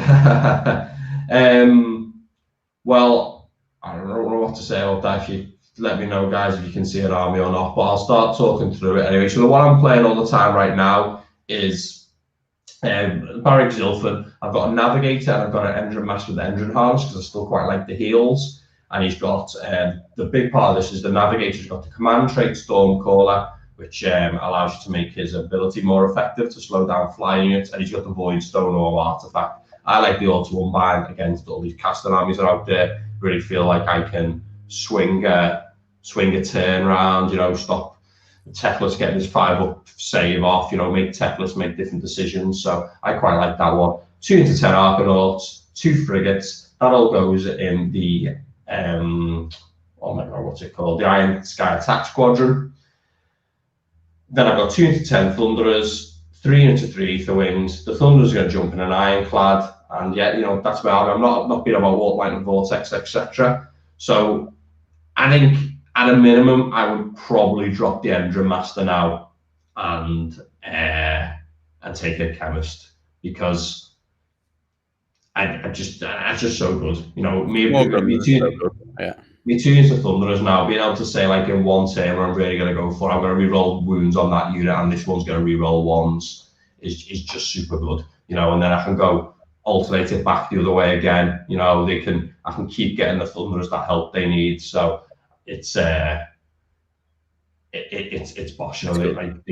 reroll the wound on 4s. So it's such a big swing with how good those units get. So I really like that. So that would be the minimum I would do to make sure I got one in. But I'm thinking that maybe I could lean into a bit more now. I've took a Chemist, maybe take the spell on the bottle. So I've tried to keep the armies basically what it was already. But I've gone down to 15 Thunderers in one unit. So I've dropped 5 Thunderers, what I've lost here. I've gone down to 2 units of Aether Wings, which is enough to do most of the work that you need to do. 3 is awesome, but I think you can still achieve most of what you want to with 2 units of 3, grabbing objectives or some screening. But the character setup is where we've changed there. So we've got the Chemist, he's got the Command Trait Collector. So when he gets the first artifact from the Zilphan, it unlocks another artifact and another hero, which means I can still get my Bloodstone Orb on my Navigator, got my spell in the bottle. I can afford that 80.1, which is generally Warp Lightning Vortex, or could be Darkfire Demon Rift. And basically the same sort of army there otherwise. And that Thunder unit that can basically just keep getting buffs on it for longer and longer and longer, because it's one big one.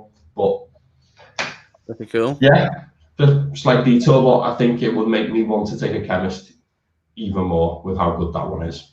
Yeah. Well, that's good. It's nice. I'm not that, joking aside about Caradron, not that they particularly needed new stuff now.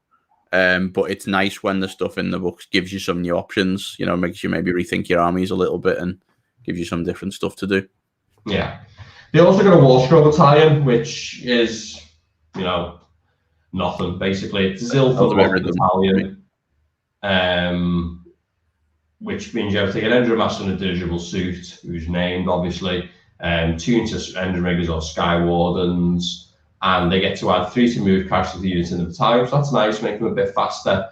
And I can pick a Sky Vessel in 3 or one of them, and it can add 3 to move characters as well. So yeah, just a bit of a faster army. It's never going to see play. They've already got amazing War Scroll Battalions. So, and the need for all that movement is questionable as well. Yeah, exactly. Yeah, I agree.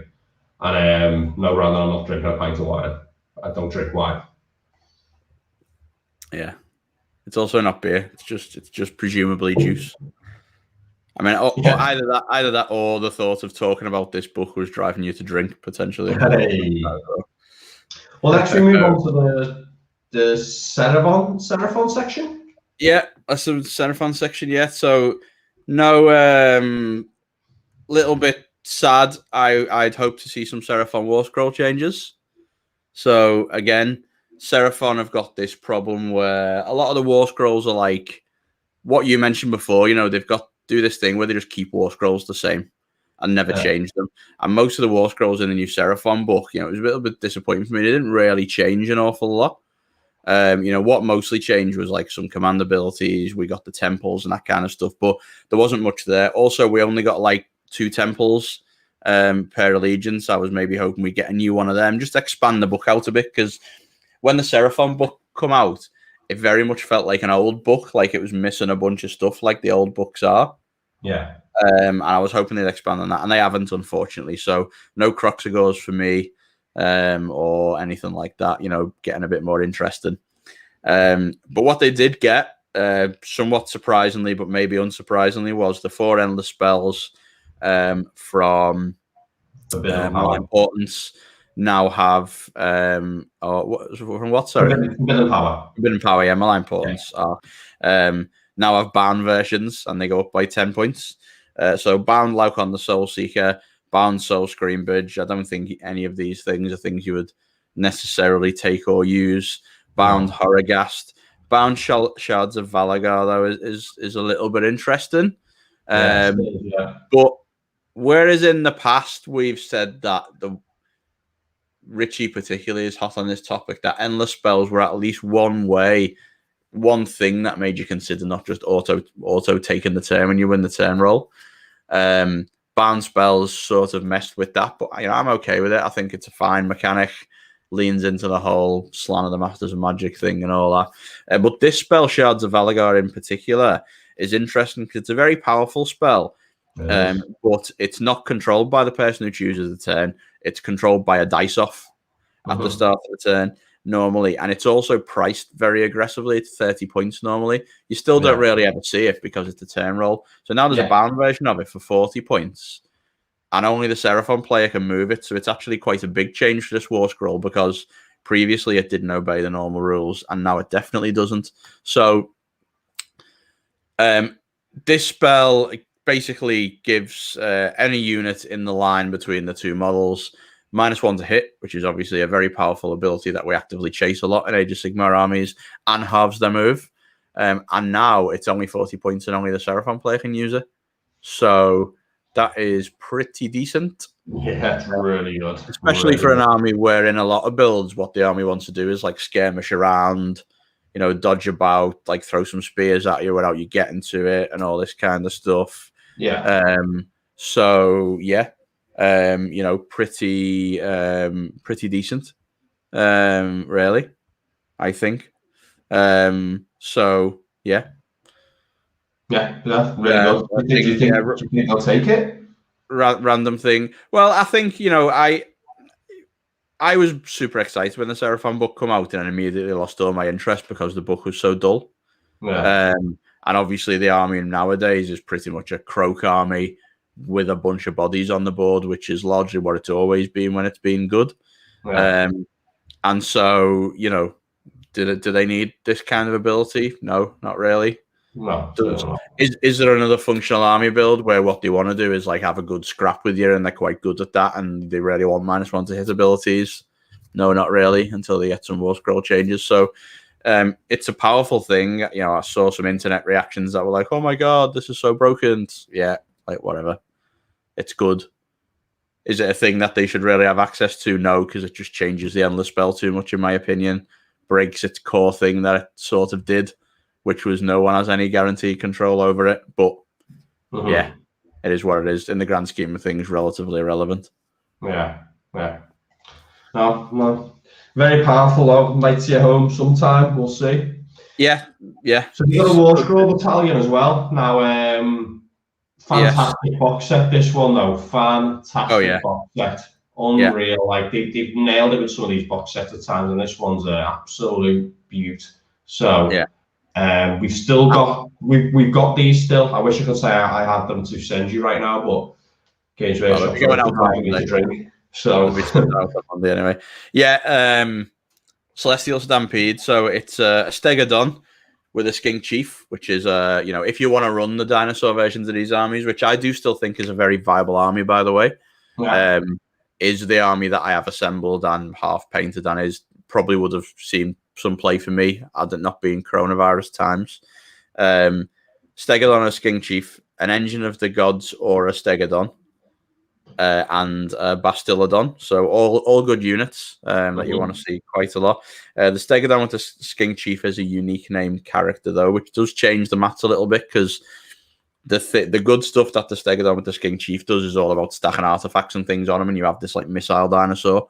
You can do, does 35 Ren 1 wounds on average. You can fling it across the battlefield. It's quite tough. So depending on what the FAQ is that comes out for these unique name characters, like what we can put on them, how good he is might change. But he has the battalion. he has the Prime Warbeast command trait from Battle Tomb Seraphon, even if he's not your general, and that's one of the things you want on those models. Gives them +1 attack to everything, which is great. But the main battalion ability is the Lance of Cosmic Power. It's just such a good name. I love all the Seraphon cosmic laser stuff that they do. Not better than the gaffers telling you off. The gaffer, yeah, looking at you funny. So you do this at the start of the shooting phase. You can't use the Trove of Old One technology command ability in this phase, which is the thing that lets your Bastillodon shoot twice normally. So that is quite a big negative, but often you run out of command points to use that depending on your army anyway. Depending on what you're doing, so not that bad.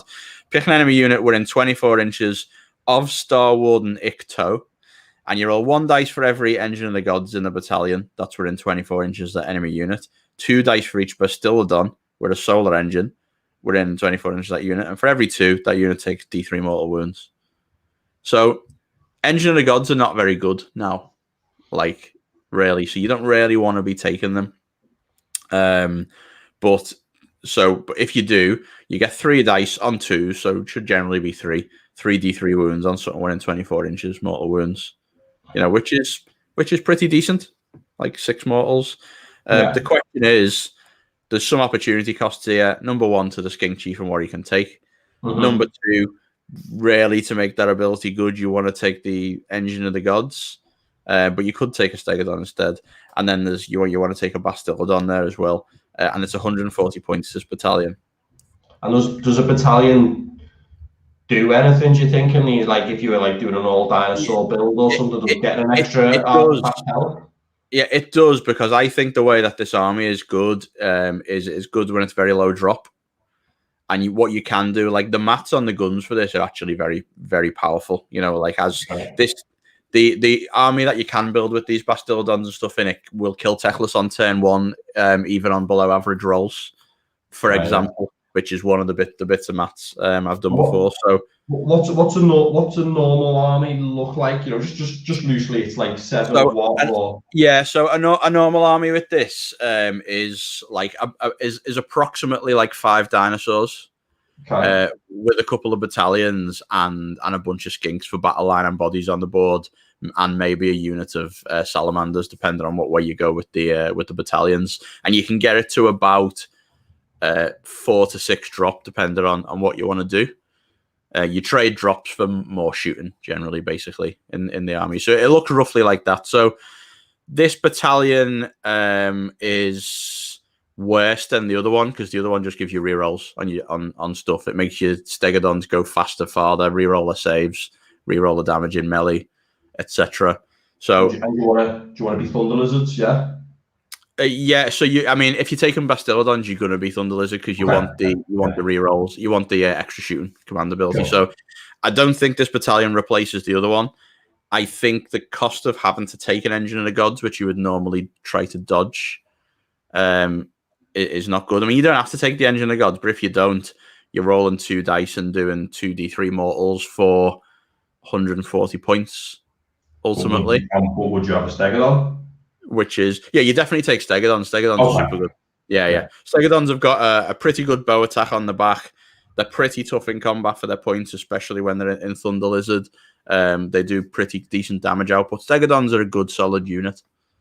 So you could take this with the Skink Chief, the Stegodon, and the Bastillodon, potentially, but it doesn't give you enough stuff in there, because you still happen to take the Skinks and that kind of stuff to build the army up, really. And I don't think the battalion ability is powerful enough. I can see when I started reading this, I was like, oh, this sounds good. I wonder if it's going to stop all your units shooting and just do some crazy amount of mortals to one unit or something, as an alternate option to your normal shooting. But no, I don't think this quite does enough. I could certainly see you could build armies with it in, maybe, especially if you disagree with me on Engine of the Gods, but I don't think they're worth taking anymore. Sure. But yeah, it's okay. It's not a complete rubbish like some of the other ones. Fair enough. All right, well, I think we'll move on to Zeech next. There isn't a lot to cover in this. Basically, they got a box set as well, which I think is really good. It's basically, gives you your whole horrors packaged together. Gives you horrors, gives you blue horrors and brims, and gets you the character kit on the chariot, which is just amazing. It makes so much stuff. You know, you can have an exalted and a guy on the battalion, or a guy on foot and the exalted. It does a lot. So it's a nice kit if you were buying, you know, horrors up.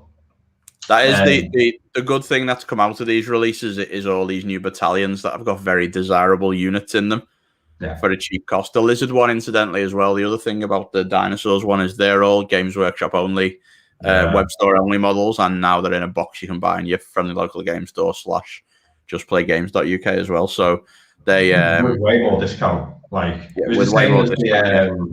Same as the one that's got the 2 Hurricanums in. Yes. Yeah. They're the ones I certainly bought a lot of, you know, from the shop point of view, because you know, they are people are buying off us all the time. So it must be great for people to be able to pick them up now, you know, even cheaper from wherever they shop from. So yeah, for sure. Well, this battalion is, you know, a fate skill held each on a burning chariot, 1 to 3 units of horrors, combined with no more than 30 models. Really make sure you don't get too many pinks. Yeah. And the character's named. You add 1 to the attack characteristic for many weapons used by this unit when they make a charge roll, and you can't combine it with the Reckless Abandonment agenda, which allows you to get a +1 normally on a unit when you make a charge roll of a 9. The leader knows the Firestorm spell, and he adds 2 to the casting roll for it, which is good because it is cast on a 9. So I believe it's a 9 anyway. It's a really hard one to cast. So that is quite handy having that with it. But I'm not sure why I want my horrors to have +1 attack on the charge. So I'm not really sure what this one's about. Yeah, this is a narrative battalion for the. I don't think it's worth us spending a lot of time on it, really. But yeah, it's just that same thing again. It's like, look, if you're going to release a battalion just to be narrative, then and to support a battalion box that you're releasing, then cool, that's cool. But why not make it playable so the armies have got more options in? You know, you don't have to make it bent S tier, but you know, why not make it like, you know, once a game, one of these units of horrors gets an extra rend on their shooting, or something that you might actually consider if all you want to do is drop your horrors lower, or you know, just anything. Make it at least a consideration. You know, it's just a bit of a waste of a page, waste of someone's effort writing it. Seems like pointless to me. Well, yeah, poor one. Well, next we go on to the Fire Slayers. It's another shorter section. These guys have had a couple of War Scroll changes. So the first we've got is the Doom Seeker. You know what, I didn't know exactly what all these changes were, but this guy, they picked 2 really underrepresented units here in the Fire Slayers. They've not really done anything to address the faction as a whole. But Doomseeker, he hits better with his Fire Steel Thrown Axe, was the first thing that I noticed, which is quite funny. For some reason, he's a little bit more accurate with it. 4s and 4s versus 5s and 5s. Been practicing. Yeah, he's been practicing, yeah. What's he got? Doomseeker Axe is the same. Runic War Iron is wounds on a 3, not a 4. Exciting. Okay, but then he's got some extra rules, I would imagine. So Oathbound. Start phase bound, I'll pick 1 in the unit for the monster switch to destroy at the end of the combat phase. If there's monsters in 3 of that unit and has fought no more than once in that phase, he can fight again, but only against that target. In addition, in the combat phase, if the monster is slain while in 3 of the unit has sworn to destroy and has fought no more than once, it can fight before it's removed. Yeah, it's just been there for a little bit, I think, and expanded on story-wise. This guy's just not worth talking about. I don't want to sound negative, like, but yeah, it's just a weird model. Like he just does what he does. He can fight when he dies. Now, that's it. Really. And that makes him work, doesn't it? Because you know, all of it's when he fights, when he's slain, all of his weapons profiles go up to damage 3. Yeah. So. You know, there's a fair chance that when he dies, he's got 18 points of damage, 3s and 3s when he dies. There's a fair chance he's gonna kill an enemy hero when he dies. You know, or what you could do, what every other army does, is just shoot the enemy hero instead, and not lose your unit to do it. It's just a weird. Heroes going in a fight. You shouldn't have heroes going in a competitive fight. Like it's a very narrative war scroll, isn't it? But you know, again, same thing again. I'm going to keep repeating this point now. It could have been a narrative war scroll with cool abilities that fit its narrative and been functional. Yeah. If it just had some different stats and different abilities. Well, Grimwrath is also more accurate with his thrown axe. And his weapon is otherwise the same. These guys are all right. Like I like what they've done. Although they've never seen played, I like what they've done with these guys. You know, you can take loads of them. They weren't heroes. You can have a ton of them run around the board. There was one of the lodges allowed to take a bunch of extra artifacts, like 2 extra artifacts, so you could start to tool them up and stuff, which was quite cool. But they've so that's what this guy does now. So Battle Fury, if this one's within 3 of their unit has fought only more than once, on a 2+ it can fight again.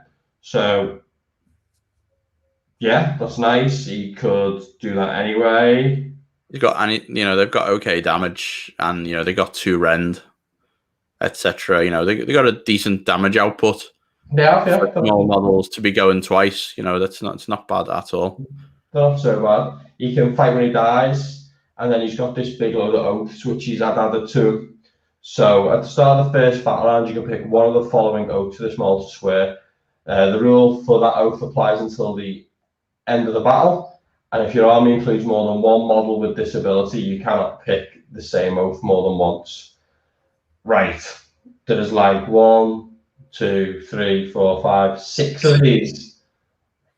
Wow, there's a lot. If half the words on this war scroll had just been used on slangors, can you imagine how cool slangors could have been? I don't know when you cast it and you're really just like reading words, over and over again here to see which one of these are good. So you got +1 to hit and wound rolls for attacks made by this model, and add 1 to the damage conflicted by those attacks if the target is a priest. Yeah, that's never getting used. But not a fire slayer. Okay. Yeah. A little random restriction. So it's got to be a priest, and if you're in the mirror, you can't use it. That's what you really want. Yeah. Okay. Yeah. Rough that one, isn't it? Yeah. When you pick this out, pick 1 friendly fire slayer hero other than this model and does not have the magma drop keyword. They just will never let you buff magma drops. No. They hate it. Just in case the magma drop might do something. If that hero's within 3 of this model and not within 3 of a friendly, Auric Hearthguard unit, roll dice before you allocate a wound or mortal wound to that hero on a 2+. That wound or mortal wound is allocated to this model instead. In addition, I'd want to hit rolls for attacks made by this model while it's within 3 of that hero. So he guards a hero that's not on a magma drop. And not next to Auric Hearthguards. Yeah. Who also help guard heroes. So it's his job and his job only. His job and his job only. And he gets +1 to hit in defense of his mates. Okay. Yeah. Well, run and still charge, and I can reroll run and charge rolls. That's okay. I mean, that's probably what you want. We're a melee guy who moves 4 inches. Yeah, certainly helpful. You can add hit and wound rolls for attacks made by this model while it models within 12 of a friendly allied unit, including this model if this model is taken as an ally. Okay. Okay, so you take him as an ally. He's got 4 attacks, 2s and 2s, 2 rend, 2 damage. That's okay. Yeah, sure. Yeah. Who can take Fire Slayer allies? I will crew Grimnar's Might to allies. I don't even know. I will not be stopped. Roll a dice each time you allocate a wound or mortal wound to this model. Add 1 to the roll if there are any enemies within 3. On a 6, it's negated. So we have a 6+ against shooting. 5+ when he's in combat. Sure. No, he will not be stopped unless you shoot him.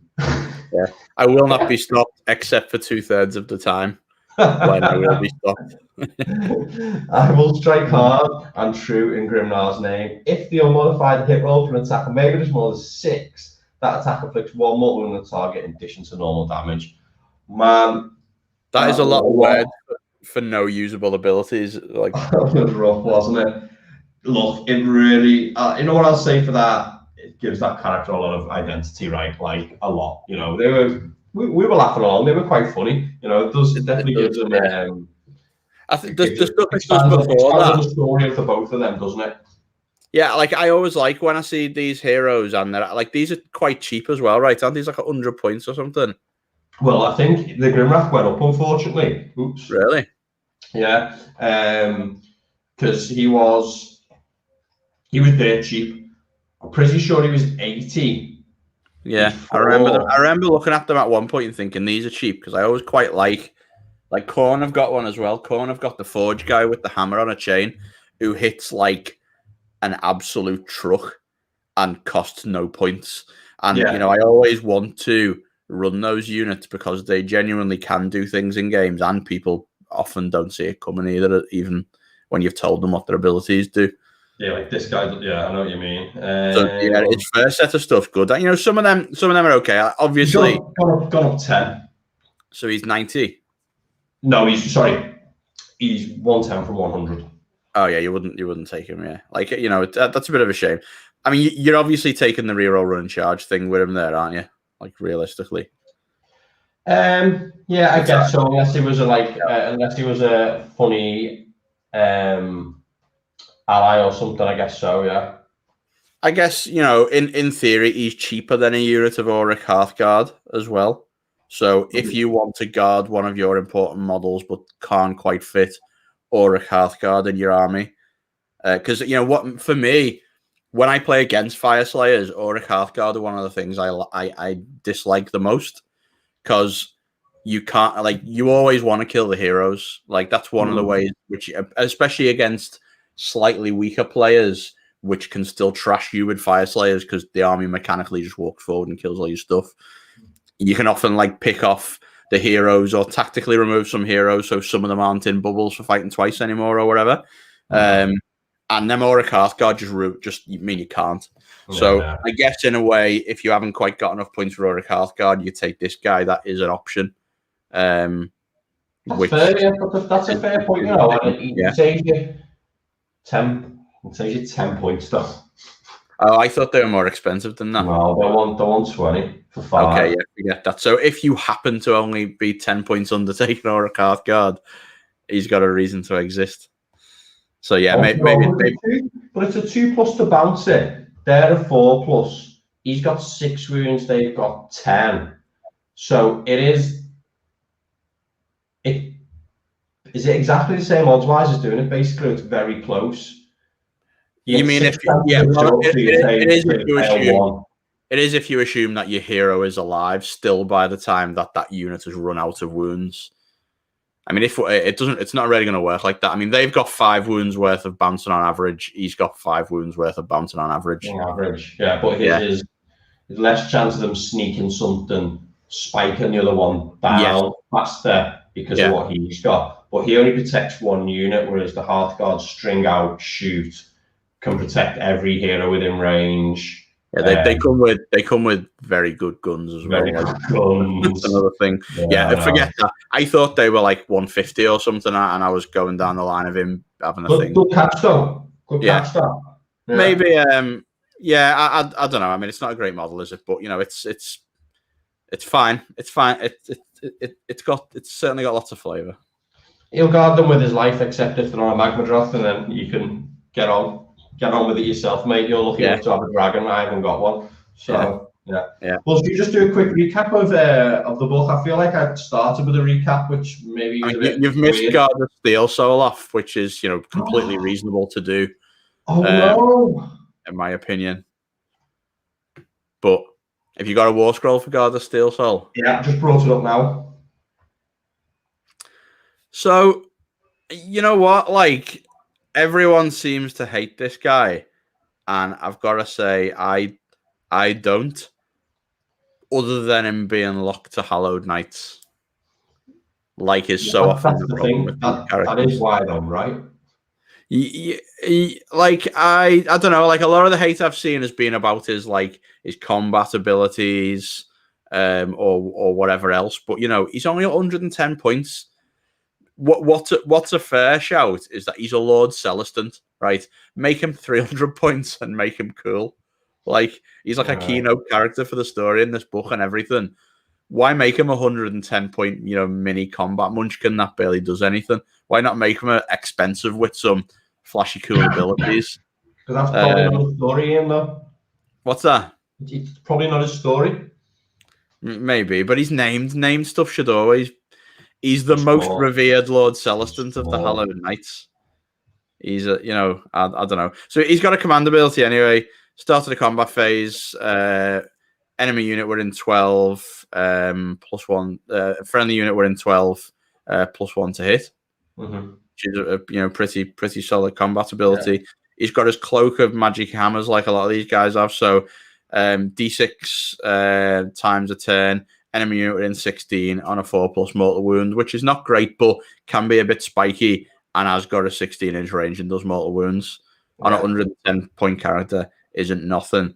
And when he dies on a 2-up, he piles in and then fights. But unfortunately, as you can see, his attack profiles are crap. They're really bad. It's so bad. 4 attacks, 3s and 3s, round 1 damage. 2 attacks, 4s and 3s, rend 0 1 damage.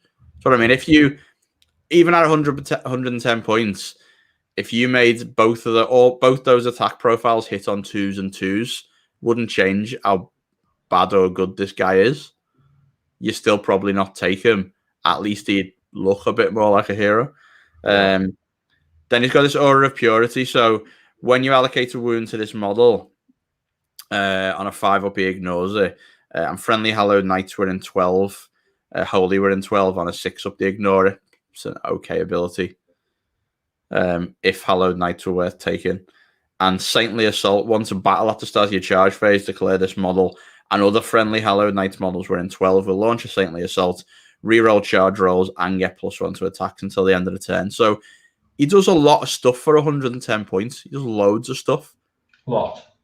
+1 attacks, +1 to hit, reroll your charges once a game, a few plink mortals, and some ward saves. That's loads of things for 110 points. But it's do you want to play Hallowed Knights? You know what? You could argue that you could play if Stormcast themselves were a more playable faction, you could argue around playing Hallowed Knights and running this guy. Yeah. He's not bad for what he is. He's just locked into a different different thing. One always doesn't get played right, like it's a problem in it. So yeah. Oh, sorry. Yeah, Michael's just said in chat there the reroll charge and add +1 to attacks is only Hallowed Knight heroes. So yeah, that's a bit that's a bit worse. Wow. Especially since Stormcast Hero is not that known for their combat abilities, but still all the other stuff he does, +1 to hit, ward saves, and some plink mortals for 110 points is fine. If we pretend that he's not meant to be a hero, for a minute, it's just he's a Stormcast unit and it's in a bad chamber. So not good enough to be exciting. No, which again is a shame. Like the model? It's cool. Yeah, it's alright, man. Yeah. It's fine, but it's just another one in a long line of like, look, here's a cool model that you're never going to put or see on the table, Wow. And again, that's more of the shame with this is, Games Workshop don't make the best games in the world, right? No, I don't think anyone's under any illusions. If you want to see a good game, there's an example of one in the back of my camera here. But the games are decent, and we like the narrative, and we love the models, and even the most competitive of us know that they aren't the best games in the world, but we play them because the community is great, the models are great, and everything else. And ultimately, when this is been lots of examples of this recently. Slanesh models are obviously the very big one. When you're releasing cool new models, lots of people out there will like that Garda Steel Soul model and be really excited to paint it. It's just a shame to just give them rules that no one's ever going to use on the table. And like we said before, you can make the narrative players this, narrative players that argument all you want, but balance is good for everyone. Doesn't have to be perfectly balanced, doesn't have to be the best tier, but just playable, giving it something to make you go, I can't wait to use this. He's got a cool ability that shoots lightning everywhere or whatever. Give people a reason to paint and use the model. It's a shame to release rules that are so meh for something that's new. I like it. Yeah, good point. Good point for that.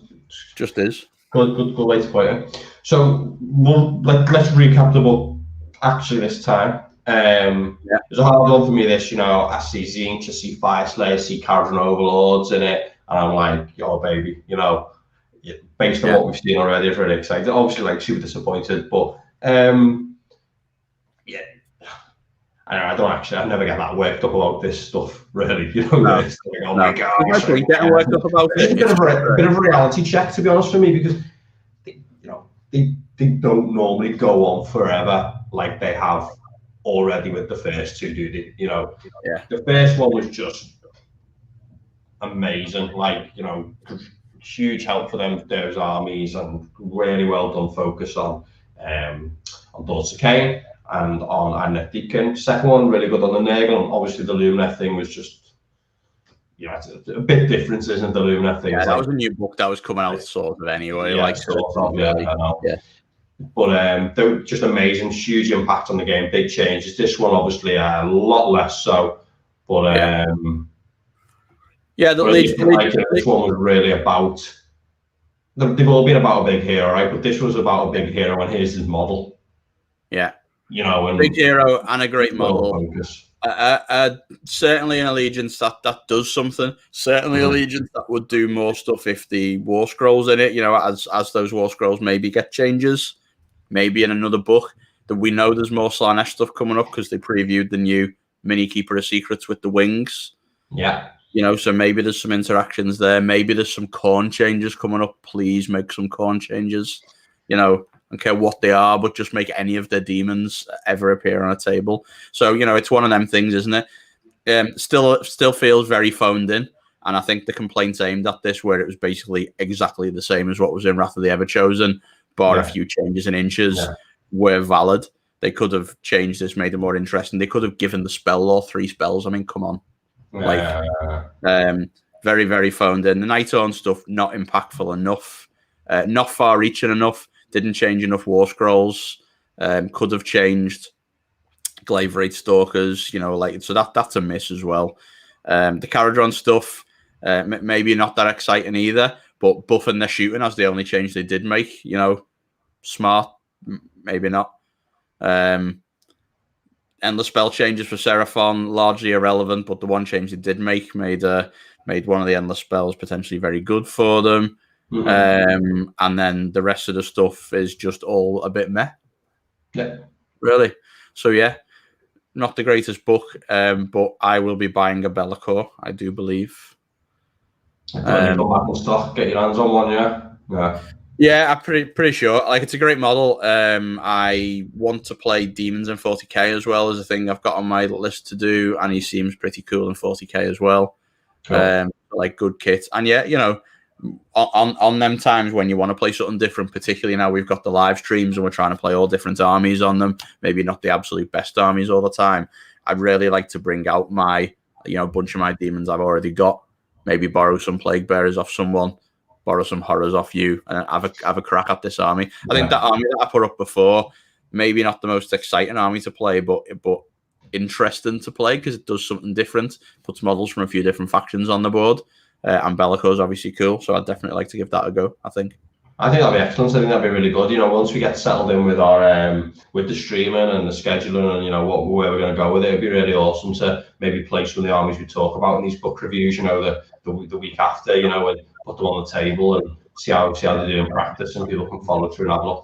That would be excellent. And we can't wait to get you on for some gaming when, like you say, when we maybe hit this, season 2 of our stream stuff. So you mentioned if you have enjoyed this one of that report yet, please do. We've got 3 up there you can watch back now. Get them on while you do a bit of hobby, bit of painting, and come and join us this Thursday. We haven't revealed what we're playing this Thursday yet, but we're close. So close to deciding. New stuff. Awesome. Well, awesome, guys. Thank you so much for tuning in and watching us. Thanks for everyone who's joined us live and asked some questions. Really do appreciate it. And like I say, if you're watching this back, you agree, disagree, you've got some more input, please leave a comment. I always get back to everybody I possibly can. I certainly read them all, and it's great to see what input you guys have got. Give the video a like if you enjoyed it, and subscribe so you never miss any of our content, our live battle reports, and don't forget to shop at justplaygames.uk for all your hobby purchases. We've stocked a ton of Games Workshop range and an absolutely fantastic range of hobby supplies. So please check us out. Thanks, Ian, for joining me this morning. I really appreciate it. And again, thanks everyone who's watching. Catch you guys next time. Goodbye. Bye-bye.